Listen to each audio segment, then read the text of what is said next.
Hammadan orzular haqida so'raymiz. Sizda qanaqa orzular bor? Menda sayohat qilish orzusi. Sayohat qilish aynan qaysi davlatga? Ko'proq tabiat chiroyli joylarga. Maldivni. Yana qanaqa orzular?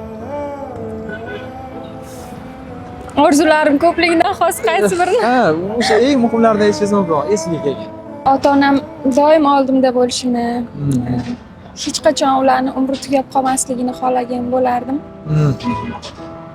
Avval yoshligimda doim ular men bilan bo'lardi deb o'ylardim, lekin hozir o'zim katta bo'lish xohlaganman, katta bo'lyapman, lekin men bilan barobar ota-onam ham qarayapti.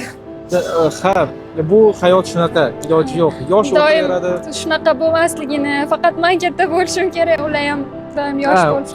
Siz katta bo'lishsa, lekin ular yosh bo'lib qolishi.